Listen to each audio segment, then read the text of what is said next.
Big Buddy God did it again. You woke up on the right side of the dirt, so let's give God a praise. This is John Lakin and Friends.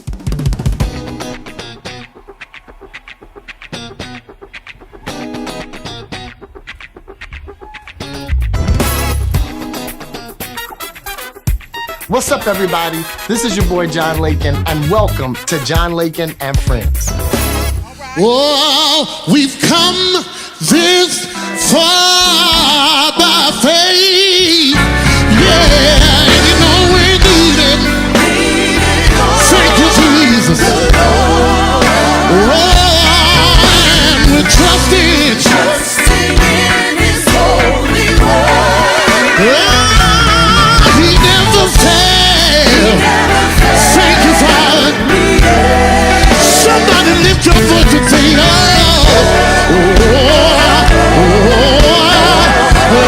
get turned around. We've come this far. Yeah. Oh, we've come this far. There was nobody but Jesus leaning on it. Leaning on the Lord.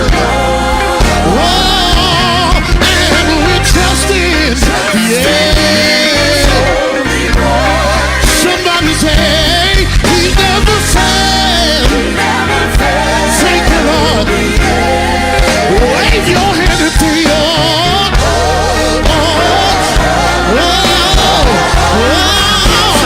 Can't turn around. We've come this far. Can you say it again? Say, wave your hand and say,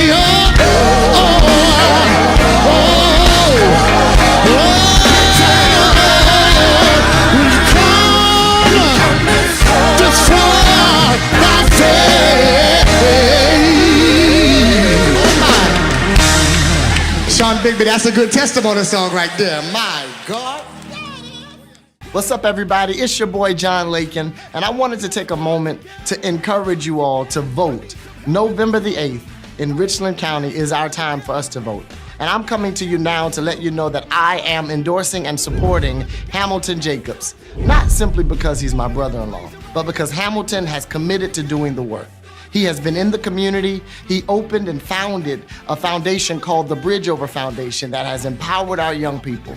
We've seen incredible testimonials of the goodness that they have been doing in the community and around the greater Richland County area. So when you consider who to vote for in the Richland 1 school board seat at large, I want you to consider Hamilton Jacobs because he's a man of integrity, he's a man of character, and he's a man for the people. And I'm sure that he will represent us well. There has been a lot of things that have happened where we need to see some changes, and Hamilton Jacobs is the change that we need to see.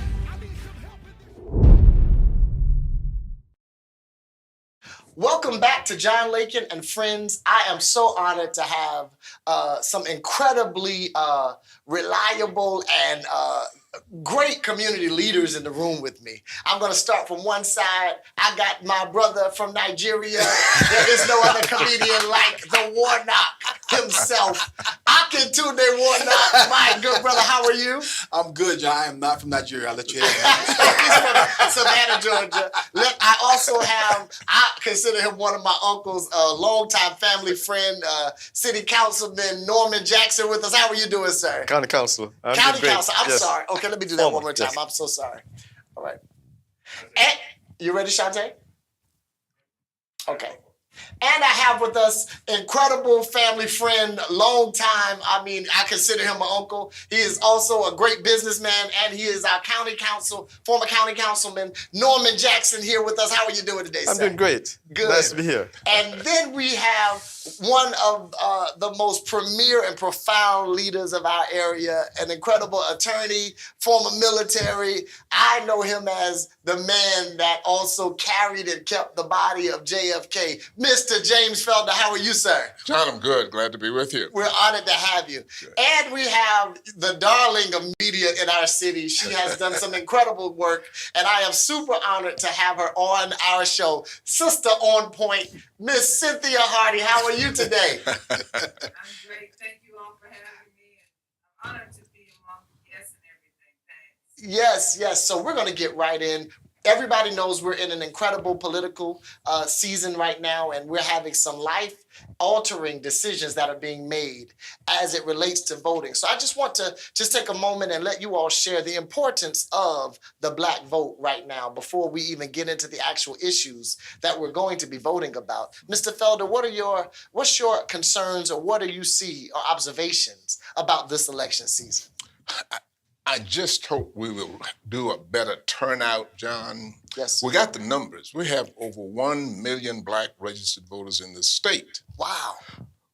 In 1968, we only had 50,000 black registered voters and only 8 black elected officials. Wow. And 4 of them were in Eastover. Hey, that's a great place. That's a great place. 4 were in Eastover and 4 were down in Beaufort. That was it for us. Wow. Then we started getting us registered to vote.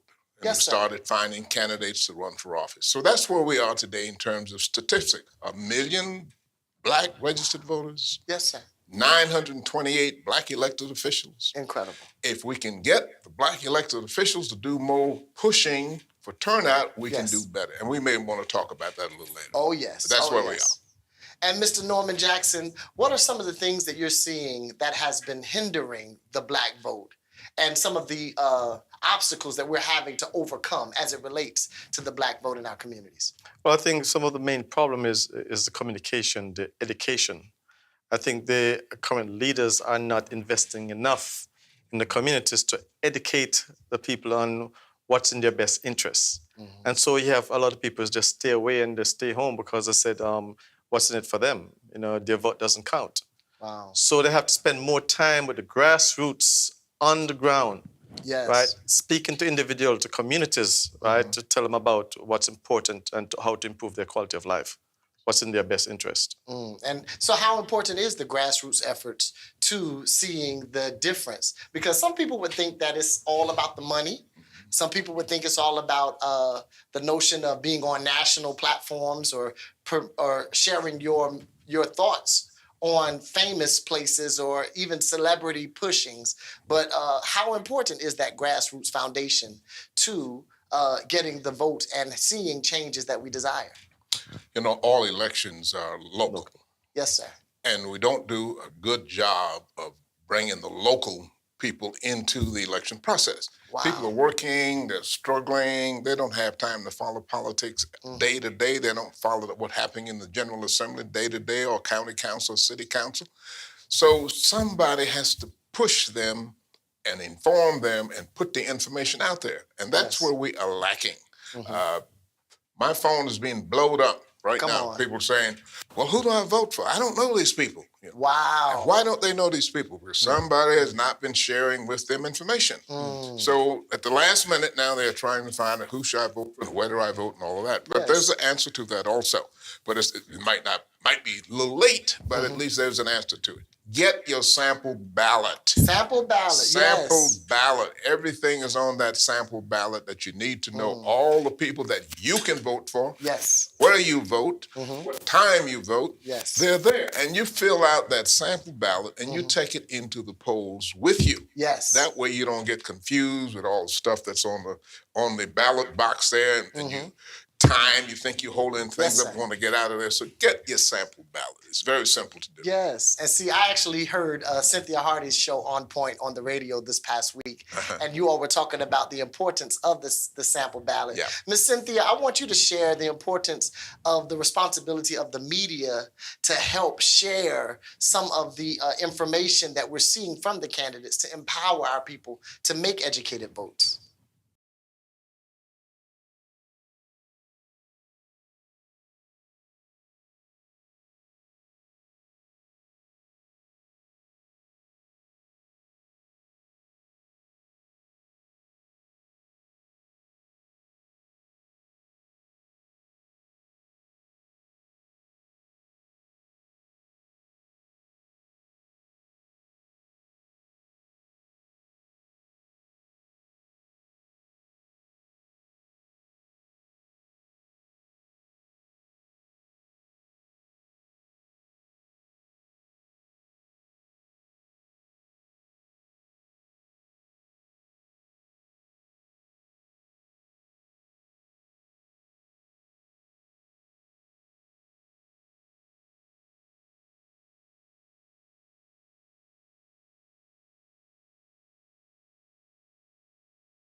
And see, and the other thing, even with what you just said, you know, you had, of course, the ship that blocked the docks that weren't able to get supplies back and forth. Yeah. You had an unexpected war that happened between Ukraine and Russia that affects the world globally. But on our levels, sometimes when people are looking for someone to blame for grocery store prices being higher or gas being higher, they're not looking at the broad spectrum of what is taking place. And so, Akintunde, you are an incredible entertainer. You've seen, how much have you seen that entertainment has taken a hit as it relates to this pandemic? Because the pandemic, it not only affected schools, it not only affected how we view politics, but it also affected a lot of our ways of providing for our families.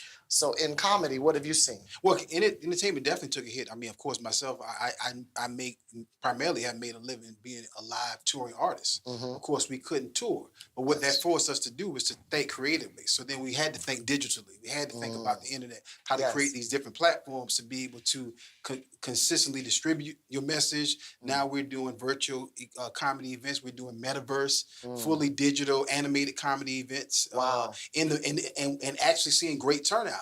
And I think we have to take what we're doing in the entertainment space and these creative spaces and connect those dots to the political realm, to the community realm, and make sure that that messaging that is so critical lands and makes that point. And I think one of the great things what you're doing here, John, this is a conversation it's a multi-generational conversation. Come on. It's a multifaceted conversation. It's a multimedia conversation, right? On. And I think we need to do more of that. Like get young people, get the young brothers who may look like maybe, hey, you probably don't understand why your hair is purple and twisted this way and why you got all that jewelry on. But at the end of the day, we got to have those conversations so that they understand the perspective of Mr. Felder, Mr. Jackson, and understand the background, what Cynthia does, what John does. And I think if we can do that and explain the value of voting, explain the value of community organizing, explain the value of showing up,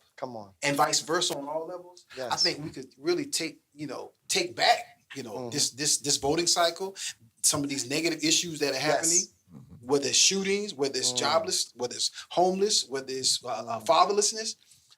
I believe we can have more conversations like this. It can actually bring change. Yes, sir. And see, the other thing I was going to ask you all, and this is for the whole table, do you feel like the election cycle that we're in, the intimidation factors that happened in the 50s and the 60s, do you feel like they're trying to kind of rebirth themselves again? Or do you think that sometimes the opposition are using the same tactics to try to discourage the black vote?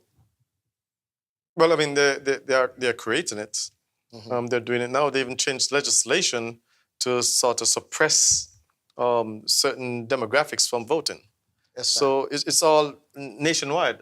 Every state is doing it now, right? So that's where education comes in again, that you have that right to vote, and you shouldn't be intimidated because someone tell you you're going to jail or you're going to check your record if you come out and vote. Okay. Right. Yes. What we're seeing now, the intimidators now, we thought Jim Crow was dead. But Jim Crow is alive and well. Yes, sir. He wears suits and ties, and he has AR-45, AR-16s, and all of that. So we are going through what we went through. But this time around, we're in a better position to deal with it because we got guns now also. Yes, sir. Yes, sir. Yes, sir. Lord help them. So it won't be exactly like it was last time, but it certainly is enough roadblock to slow us down. So we got to spend more time with our people, with instructions and educating and dealing with table issues that people understand. Yes, sir. You talked about the situation in Ukraine. Yes. More grain comes out through Ukraine than any place else in the world. Sir. You know, so that's an issue we have to recognize and deal with. Yes, sir. So we got to do more at the local level with our folk, with our young people, exactly. Yes. They still can't grasp exactly what is going on here. Come on. Right. And do you know how many young people, what would you say to encourage the young people that have lost faith in our voting system? You know, you talk to a lot of teenagers, you know, because when I was in high school, I remember after I graduated, I couldn't wait to get 18 so I could vote. I believed in the system, and I believed that I could be the one to help tip the balances. And of course, you realize that politics is politics. But what would you say to a young person out there to encourage them to realize that you may be young and you might not look like previous generations, like you said, but you have to do your civic responsibility, which is to help be accounted for and to vote to move things ahead. So what would you say to some young person who is needing encouragement in that regard, because a lot of them have lost faith in the voting system? They have. We do not do a good job of teaching our history from whence we came. Wow, come on. And young folk don't grasp that. So you've got to almost force feed them with it. You can't let them walk out the door. You got to make them sit at the dinner table and listen. Yes. And you got to share that history. But first of all, you got to know it. Yeah. Okay. And so unfortunately, we don't have enough grasp on where we came. The old folk are gone. I say every time we have a funeral of an old person, you bury a treasure. You bury a library almost. You know? Yes, sir. So we have to do a better job of encouraging, informing, and demanding from our young folk get into the game. And that's what it is. So would you take a moment just to share some of the stories that you actually lived through when you saw things back in the day? I remember you and Mr. Akatunde talking about the Carter. What were you talking about? The Carter campaign. Yeah. What was your question? Go ahead. I asked him. As he's describing that, I'm thinking that if you put Dr. Felder here in front of someone like a collard green, who is a young hip hop artist and an influencer, and put them on TikTok. Yes. Having a conversation with each other. He's telling that same story, but in this non-traditional platform. That's how, in my opinion, that's how you can connect the generation. And you take that conversation up, and you're sharing a story that you're about to share. Yes. But you cut it up into 15, 30-second or 1 minute segments. Yes, sir. Yeah. And so you see someone like a collard green listening to this general in our community share his heart, opinion, and wisdom. Yes. To me, we have to do things, creative things to connect the generations, because we're in our silos, and we got to come out of our silos and get on one page. In 1975, Jimmy Carter was running for president. Yes, sir. Vernon Jordan, my mentor, sent me and some others down to Mississippi to work Mississippi for Jimmy Carter. Charles Evers had just won the mayor's race. The brother Medgar Evers, who'd been assassinated several years earlier, was elected the mayor of a little town in Mississippi near Natchez. His incoming council persons, they were men of the soil. Okay. Many couldn't read, they couldn't write. Wow. They wanted to know how to read the legislation that they would be passing at city council. So we went down to do some teaching. Yes, sir. And the church that we had to go into was way back in the woods. But as we rode up that hill that day, and I can see it now, there were old men with shotguns on the road to protect us. Deacons of defense, they were called. All right. After 30 days, these guys were able to at least read, sign their names, and the town became what it is today. Wow. But that kind of story you don't hear too often. So I try to share that wherever I go to show whence we came. Well, let's take it a little further. Why would they need deacons of defense? They were worried about the Klan. The Klan was open in Mississippi at that point. This is 1969. They were still wide open, riding around with shotguns in pickup trucks and doing what some of these guys are now doing at these drop boxes, sitting in their truck with their AR-15, 16s, and what have you, trying to intimidate people from dropping their votes in there. So while we've come a long ways, we've come full circle. Come full circle, we're back to it again. So we have to be on guard for that. Yes, sir. Miss Cynthia, you have any questions that you would like to ask? No, I just think that all that information is so important. And I just think that whatever we can do to share those kinds of things. But I think that also, I try to say to young people when I find out that they don't vote or didn't, not voting hasn't changed the things that you don't like. So if not voting hasn't changed, then try voting. Yes. And so because the activism is important, you can't divorce yourself from the situations that affect you because they're going to continue to affect you. You know, so in these and as all of the guests and the hosts know, intelligent people say those kinds of things. Yes. You know, intelligent people who should know better. Try to make a case for not voting as if nothing will change. But there's so many examples of things that do change. And I think that once we've had a disappointment in the political system, then we're tempted to just divorce ourselves, just stop it, devoid ourselves of any association. So we have to fight that because what's happening right now in America in a lot of spaces is the majority population freaking out because it's being taken over by the minority population. It's called the browning of America. And so they're fighting in different ways right now. It's getting nastier and nastier and nastier.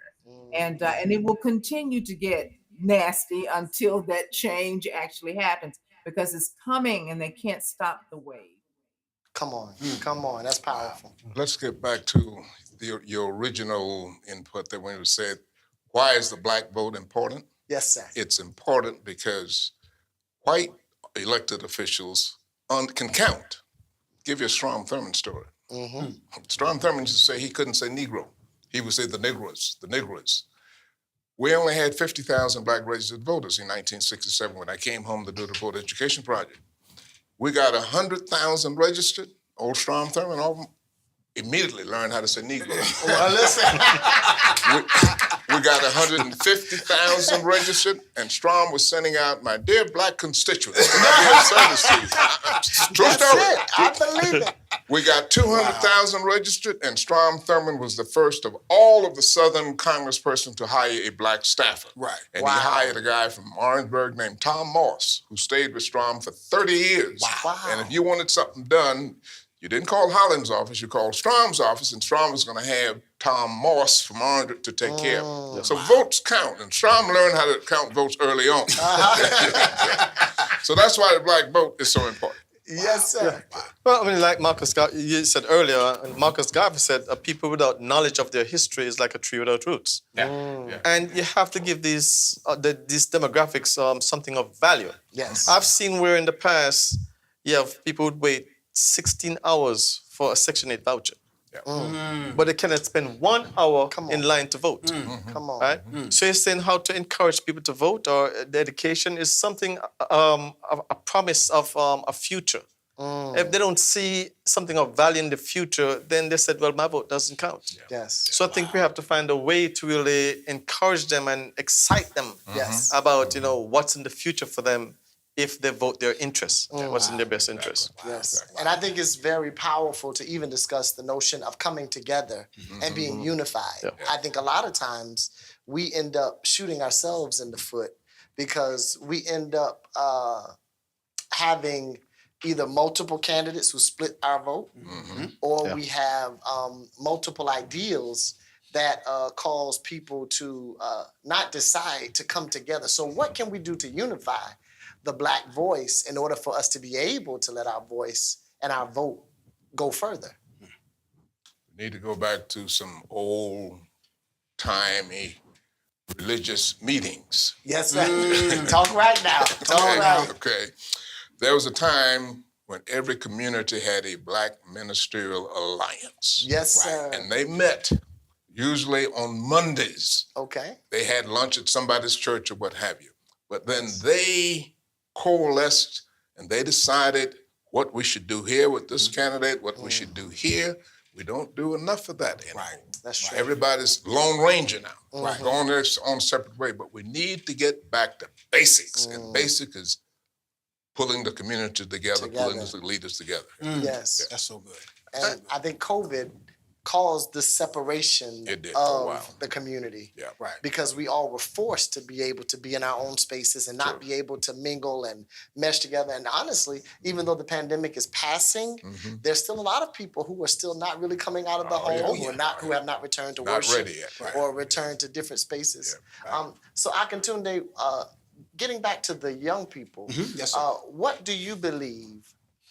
Let's take it to the lowest level. As we approach school board elections, what do you believe that we should be looking for in the people who are running for school board? People who know how to speak to multi-generations, people who know how to cover the educational needs, the community needs, and recognizing the areas in the families today that may be lacking, that we maybe took for granted in years past, that are simply not there today just because of the fragmentation and the breakdown of our community. And I think a big part of that is recognizing that young people need to understand how to listen to elders, and older people have to make sure to invest in young people. And if we can figure out how to do that, utilizing the various platforms that we have, utilizing and pulling from all this wisdom that we have access to. I've got 6 years worth of wisdom today in an hour-long conversation with these two gentlemen right here. And then you add the value of a literal leader, of a woman of God, media, and wisdom like Cynthia that in this room today. We have to pull all of that together. Yes. And we got to figure out how to have some hard conversations, some consistent dialogue, and utilize the various platforms. If we can do that, I believe, John, that whether it's a school board, whether it's the community, whether it's families and family values, that's not a Republican thing. That's not a right issue. That's a black thing. Okay, that's a God thing.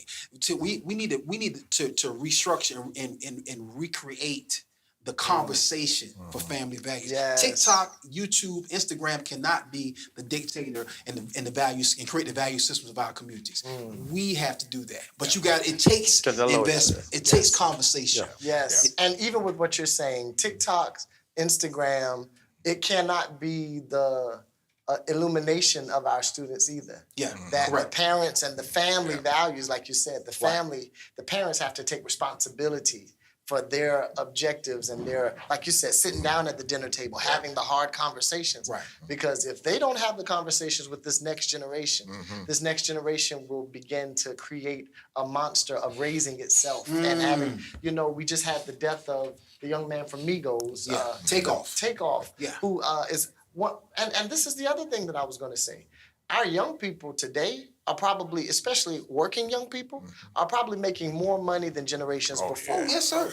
That means we are more blessed than we've ever been. Yes, sir. But in a lot of ways, somehow we're more ignorant than we've ever been too. Yes, sir. And so I think that if we knew what to do with the power that we had. So even Miss Cynthia had a forum on yesterday calling Zoom to the Polls, I believe it was called. And it was a great forum on Zoom. And she had candidates from the Richland 1 School Board who were either currently on the board or going to be running for the board. And in the middle of that, Mr. Norman Jackson, you made a statement that really stuck out to me. And you were saying, you were encouraging them to day one, first learn the rules of the board and learn their actual power. I want you to illuminate on that so that we can know what you meant by that in that moment.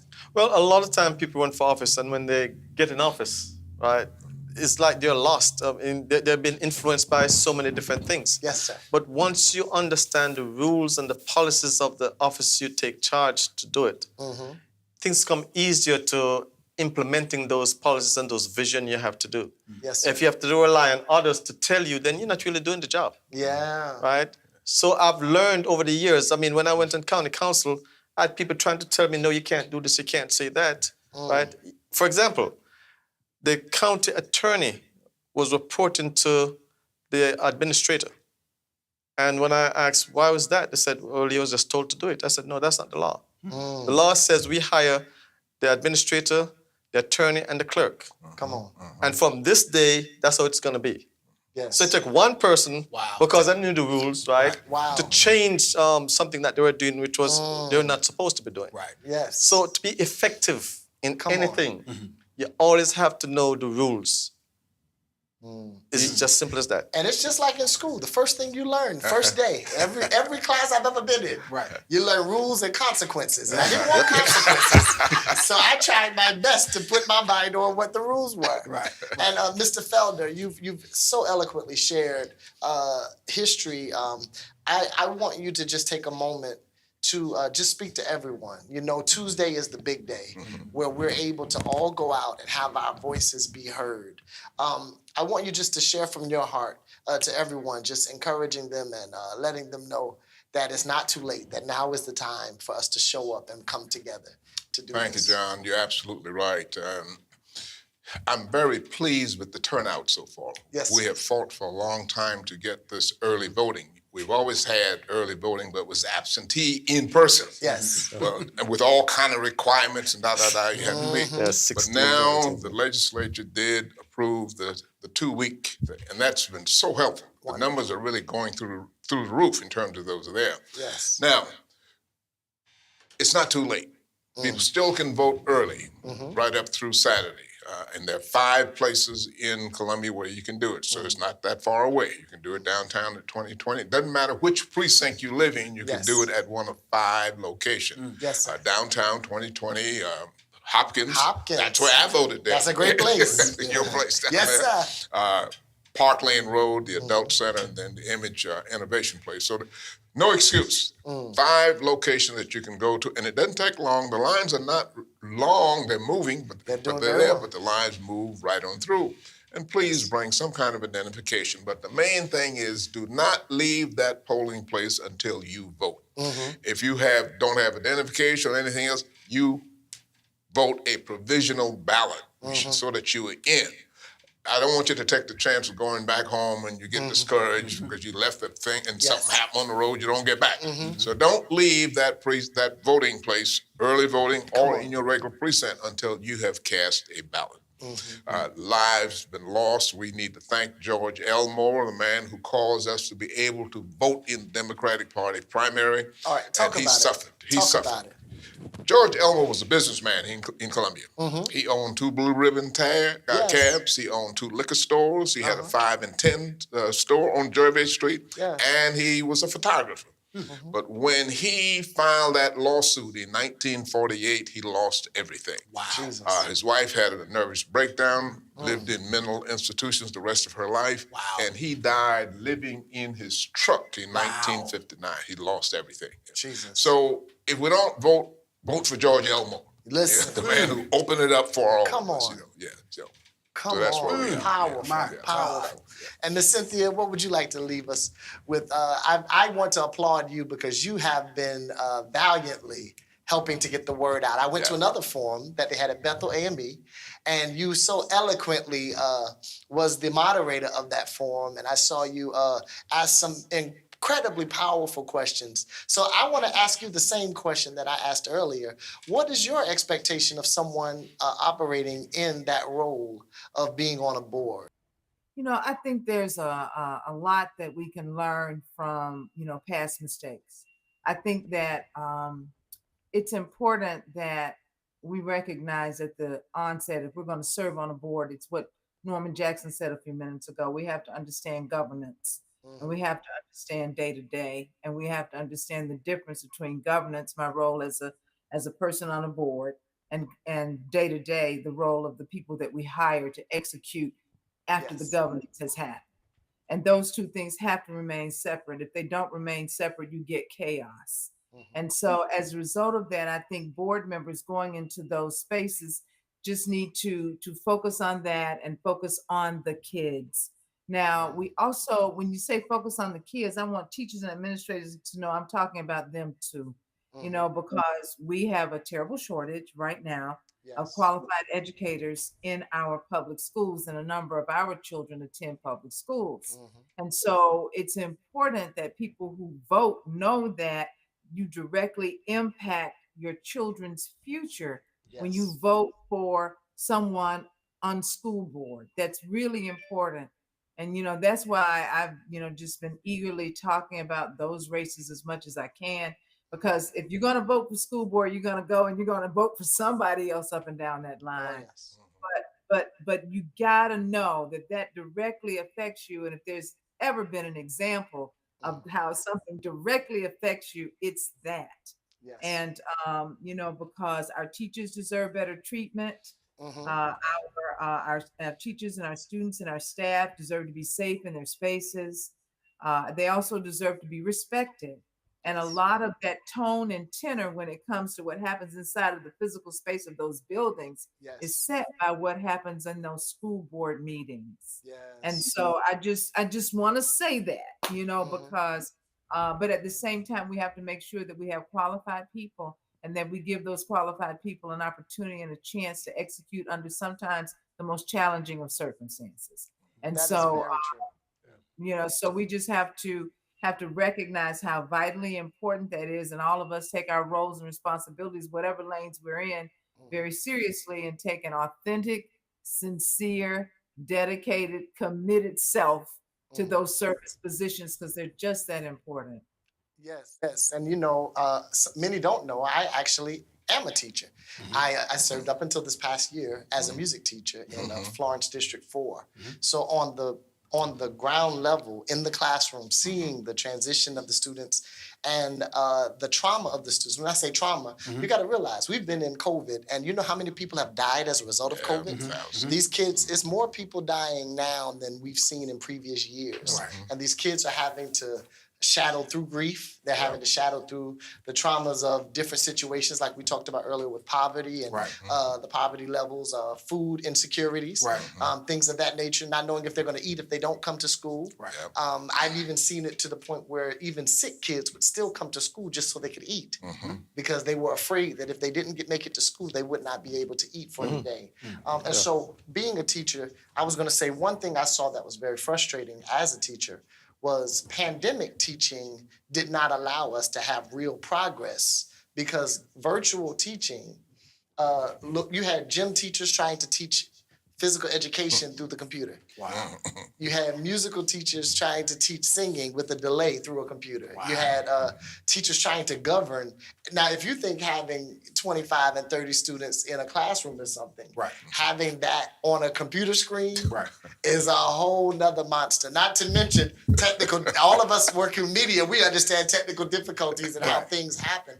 And so one thing that I would say is, how do we keep the teachers encouraged so that they can run the race faithfully because they are navigating waters that have never had to be navigated before? Either one of you can actually respond to that if you desire. Great teachers. We have great teachers if we give them the resources to do the job. During my day, segregation, black teachers didn't have the resources and didn't get the same pay. But they did a heck of a job with us because they were committed to teaching us. They were committed to lifting us up. Today, it's hard to keep good teachers because low salaries. And now you got all these threats in the classrooms and shootings. So we're at a place we've never been before. So we really almost got to start over again. So, let me just say this while it's on my mind about Clarence Thomas, since he's been in the news a lot. Uncle Clarence. My God. In 1991, when Thurgood Marshall had retired, he did his last interview with CBS, and he looked right in the camera when the reporter asked him, said, "Mr. Marshall, what do you think about your replacement?" And he looked right in the camera and he said, "A black snake will bite you just like a white snake." Wow. Was that prophetic? That is prophetic. And he said no more after that. I just thought I'd throw that out there. Wow. I enjoyed everything about that. Profound. As we bring this incredible conversation to a close, I want to take a moment to thank you, Mr. Felder, for your years of service. Would you just take a moment and let the people know? Let's talk about this book that you have. One of your many books, because you've written so many, but let's talk about the JFK book, because that's the one that I know of personally that we've spoken about. And it was my first book also. Wow. It came about as a result of my participation in the Kennedy funeral. I was a young sergeant about to get out of the Army at that point, and he was assassinated that Friday. I was on leave because I wasn't going to make the Army a career when it happened that Friday afternoon. So I got a call from my commanding officer saying, "Your leave's been canceled. You need to come out here, go to Dallas to pick up the president's body." That's how it started for me. By the time we could get together, find transportation, get to Dallas, We were at Andrews Air Force Base. Lyndon Johnson was getting the hell out of Dallas. He didn't know what was going on. Kennedy had been killed. Connolly, the governor of Texas, had been shot. So he took the oath of office on Air Force One with Jackie Kennedy standing beside him. So I went back and captured that in the book because everybody would say, how did you, little black boy from Sumter, South Carolina, get selected to head Kennedy's funeral? Right. But that's what happened. I just happened to be the senior person for funerals at Arlington Cemetery on that day. Wow. So I finally wrote about it. And so the book is out. It's called I Buried John F. Kennedy. And I talk about how we picked the body up from the airport and how I witnessed the autopsy, I witnessed the embalming and the changing of the caskets and all of that. And then I left the Army. Now, why did they have to change the casket? Handle got broken on the one that came up from Dallas. Really? When we tried to get it off Air Force One, we wondered what the problem was, but there was a broken handle. So they had to get a new casket, and that casket was selected at midnight. Miss Kennedy would not leave the hospital, so she sent 3 of Kennedy's aides to pick up a new casket, and they got this huge African mahogany casket that weighed 1,800 pounds. Wow.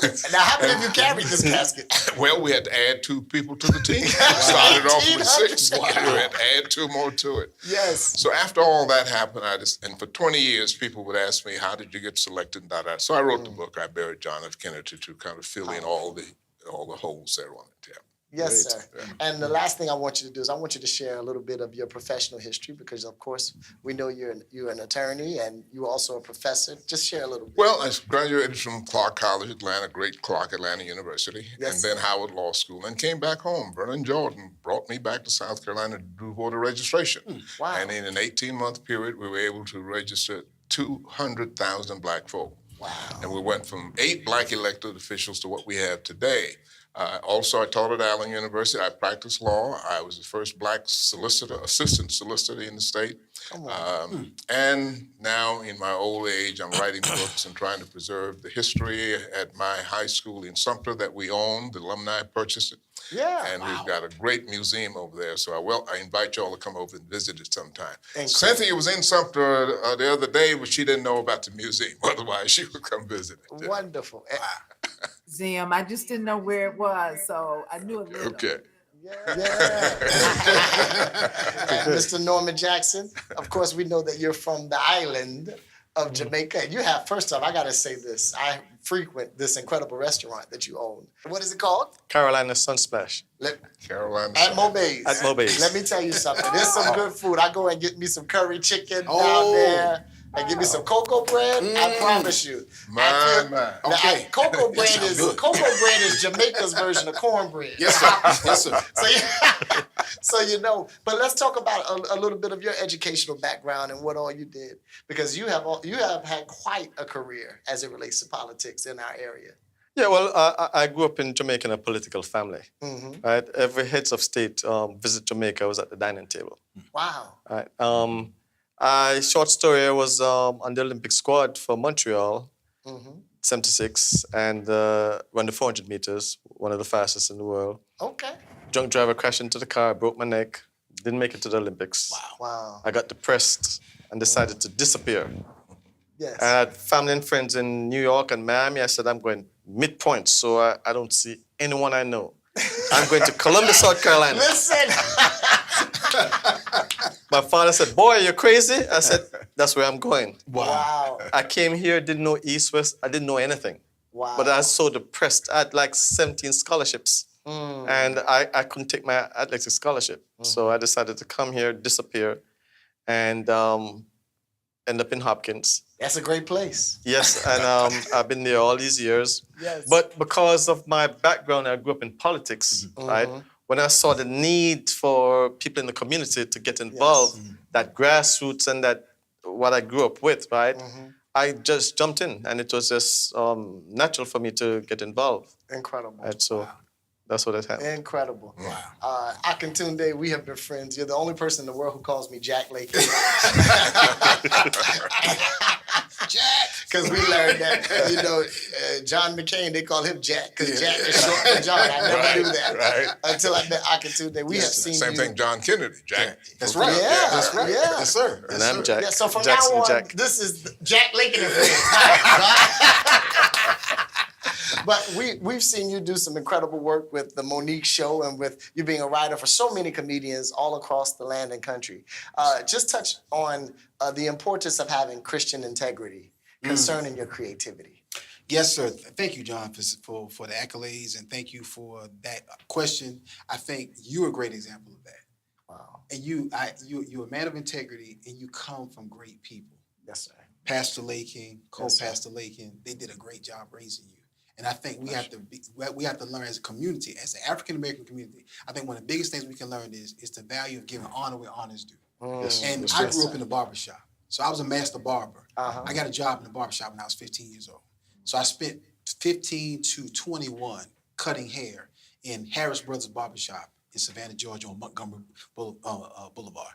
And I got a chance to listen to the most rich conversations. But the biggest thing is I learned when to shut up and listen. Come on. I learned when to be quiet and not interject myself into a conversation until somebody turn around and ask this young 16, 17-year-old guy a question. And I think we have to learn to do that as a community.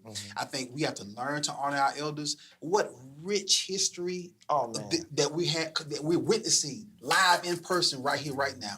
We got to make sure we don't wait to the unveiling of Cynthia Pryor Hardy's statue however many years from now to give her flowers. We have to do that now. And one way you can do that is by listening. So if we can do that, we can figure out how to have to gain Christian integrity by listening to people who have it and who maintain Christian integrity. I think that's how we fast forward our community. That's how you grow as a person. If you got to learn, experience is the best teacher, but it don't have to be yours. So if you can listen to people who have walked this walk, whether it's a financial walk, a marital walk, a parental walk, a political walk, civic walk, social, there's so many things for us to learn. But if we only spend time looking down at our phone, looking at our tablets, dancing in front of TikTok videos, why I see the value and some value in all of that. You got to make sure that we give honor where honor is due. Because the same people who dishonor want honor. Often. And that's not how life works. That's not how life works. And I heard a preacher say that this week. He said that that honor leads to longevity. My God. Because it says, honor your mother and your father, that your days may be long. Yes, sir. So you extend longevity as you honor. So even in this moment, we take a moment to honor you and to say that you have an incredible event happening this weekend. Yes, sir. Let's talk about that.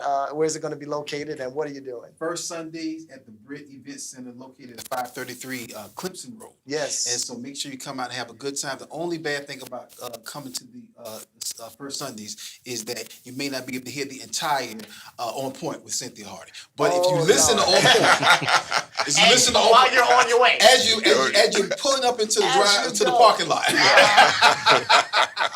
But it is a wonderful event.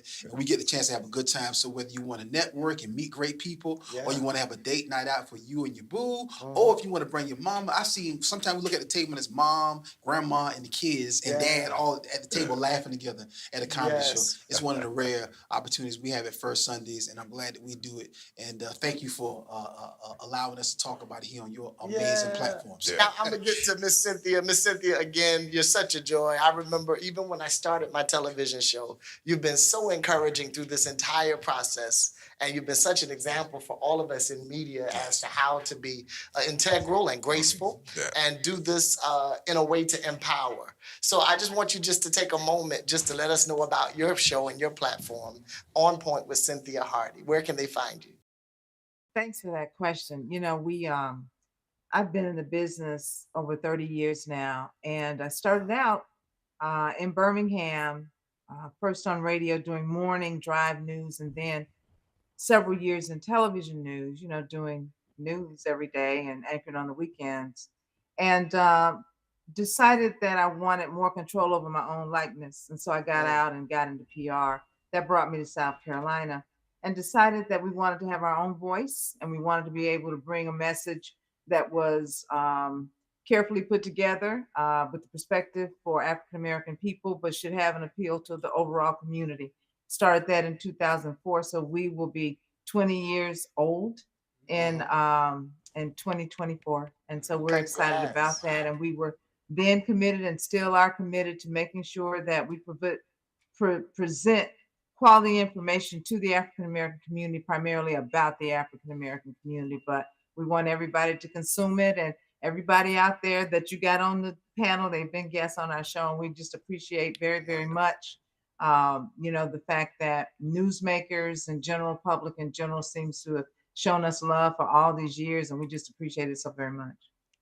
Incredible, incredible. So everybody, you have heard from multiple generations. You've heard stories of here and now and back then. A great time for us to know that we must use our voices to vote. I need you to find a way to get your sample ballots. Find a way. Could you tell us the website one more time for sample ballots? scvotes.org. scvotes.org. Yes, scvotes.org. You got to get there. Get your sample ballot so you can know who to vote for. And I want you to know that we are encouraging you all to vote, but listen, make educated decisions. Yeah. Understand that these offices, that they have vigorous schedules, and they have to find ways to do more than just be in boardrooms, but they have to be on the grounds having interaction with the people. So as you select your candidates, make sure you select people who will greatly represent and share our hearts and our concerns in order for us to see those changes that we desire. You are the change that you want to see. There's so much more to come after this. We want to thank Akintunde. Thank you, sir. We want to thank Mr. Norman Jackson. We want to thank Mr. James Felder. And we want to thank Ms. Cynthia Hardy for being on John Lakin and Friends. Thank you so much. Thank you. There's so much more to come after this. What's up, everybody? It's your boy, John Lakin, and I wanted to take a moment to encourage you all to vote. November the 8th in Richland County is our time for us to vote. And I'm coming to you now to let you know that I am endorsing and supporting Hamilton Jacobs, not simply because he's my brother-in-law, but because Hamilton has committed to doing the work. He has been in the community. He opened and founded a foundation called the Bridge Over Foundation that has empowered our young people. We've seen incredible testimonials of the goodness that they have been doing in the community and around the greater Richland County area. So when you consider who to vote for in the Richland 1 school board seat at large, I want you to consider Hamilton Jacobs, because he's a man of integrity, he's a man of character, and he's a man for the people. And I'm sure that he will represent us well. There has been a lot of things that have happened where we need to see some changes, and Hamilton Jacobs is the change that we need to see.